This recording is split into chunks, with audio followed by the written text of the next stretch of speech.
তুমি কি সেই একই পুরনো একঘেয়ে কথা, পরিশ্রম করো সাফল্য আসবে, এটা শুনে শুনে ক্লান্ত হয়ে পড়েছ? তাহলে কঠোর পরিশ্রম এবং সাফল্য সম্পর্কে তোমার চিন্তা ভাবনা পরিবর্তনের সময় এসে গিয়েছে। কিভাবে বাস্তব জীবনে সাফল্য আসে কঠোর পরিশ্রমের মাধ্যমে, সেই সিক্রেট ফর্মুলাটি আজকে এই ভিডিওতে আমরা ব্রেকডাউন করব। সম্ভাবনার বার্তাবাহক চ্যানেলে তোমাদের সকলকে স্বাগতম। আজ আমরা আমাদের জীবনের সবচেয়ে গুরুত্বপূর্ণ বিষয়গুলির মধ্যে একটি বিষয় নিয়ে কথা বলতে যাচ্ছি, সাফল্য। এই ভিডিওতে আমরা সফলতার নানা রকম সূত্রের বিষয়ে কথা বলবো না, আমরা কথা বলবো কঠোর পরিশ্রম থেকে আসা সাফল্যের বিষয়ে।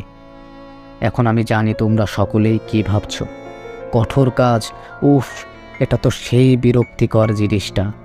কিন্তু আমার কথা শোনো, পরিশ্রম মানে শুধু অফিসে গিয়ে দীর্ঘ সময় কাটানো বা ঘন্টার পর ঘন্টা পড়াশুনো করা নয়। কঠোর পরিশ্রমের অর্থ হলো একটি সুস্পষ্ট লক্ষ্য নির্ধারণ করা, সেই লক্ষ্য অর্জনের জন্য একটি পরিকল্পনা তৈরি করা এবং তারপরে সেটা ঘটানোর জন্য প্রচেষ্টা করা। কঠোর পরিশ্রমকে সাফল্যে পরিণত করার প্রথম ধাপ হলো একটি স্পষ্ট লক্ষ্য নির্ধারণ করা। সেই জিনিসটি কি, যেটা তুমি অর্জন করতে চাও?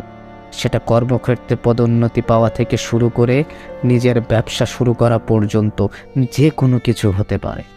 সেটা যাই হোক না কেন, তবে নিশ্চিত করো যে সেটা এমন কিছু যা তোমাকে উত্তেজিত করে এবং তোমাকে কঠোর পরিশ্রম করতে অনুপ্রাণিত করে। একবার সেই লক্ষ্যটি নির্ধারণ হয়ে গেলে এবার সময় একটি পরিকল্পনা তৈরি করার। তোমার লক্ষ্যটিকে ছোট ছোট পরিচালনাযোগ্য ধাপে ভাগ করো।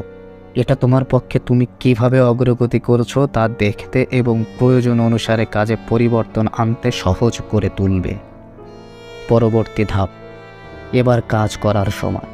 এখানেই বেশিরভাগ মানুষের দম ফুরিয়ে যায়, হিম্মত কম হয়ে যায়। তারা একটি লক্ষ্য নির্ধারণ তো করে এবং একটি পরিকল্পনাও তৈরি করে, কিন্তু তারা পদক্ষেপ নেয় না। তবে এই কাজটা তুমি করো না, নিজেকে নিজে এরকমভাবে ধোঁকা দিও না।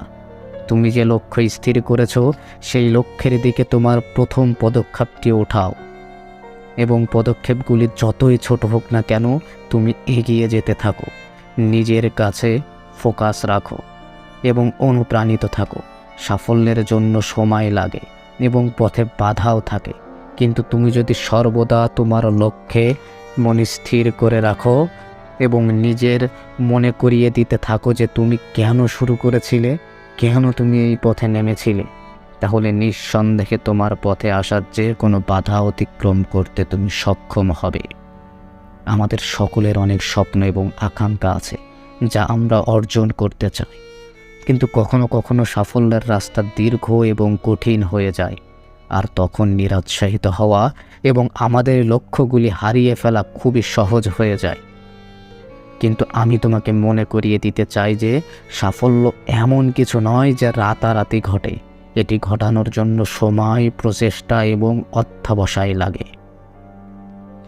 নিজের ওপর বিশ্বাস করার ক্ষমতা লাগে। সুতরাং কঠোর পরিশ্রম মানে কেবল দীর্ঘ সময় ব্যয় করা নয়, এটি একটি স্পষ্ট লক্ষ্য নির্ধারণ করা, সেই লক্ষ্য অর্জনের জন্য একটি পরিকল্পনা তৈরি করা এবং এটি ঘটানোর জন্য প্রচেষ্টাও করা। মনে রেখো, সাফল্য শুধু একটি গন্তব্য নয়, এটি একটি যাত্রা এবং সঠিক মনোভাব আর কঠোর পরিশ্রমের সাথে তুমি যে কর্ম করবে সেখানে নিশ্চিত তুমি সাফল্য অর্জন করবে। সাফল্য পেতে হলে পরিশ্রম তো করতেই হবে, আর পরিশ্রম মানেই প্রতিকূল পরিবেশের সাথে সংগ্রাম করে টিকে থাকা। এ পথে চলতে গেলে বাধা আসবেই। ব্যর্থতার বোঝা হতাশার সাগরে ডুবিয়ে দিতে চাইবে তোমার সব স্বপ্নগুলোকে, কিন্তু হাল ছাড়লে চলবে না। পড়ে গেলে আবারও উঠে দাঁড়াতে হবে। ভাঙা মন নিয়ে দৃঢ় মনোবলে আবারও সফলতার জন্য সংগ্রাম করতে হবে। বিজয়ী হয়ে লক্ষ্যগুলো অর্জন না হওয়া পর্যন্ত কোনোভাবেই থেমে যাওয়া চলবে না। যদি কবির ভাষায় বলি, কাটাহারি ক্ষান্ত কেন কমল তুলিতে, দুঃখ বিনে সুখ লাভ হয় কি মোহিতে।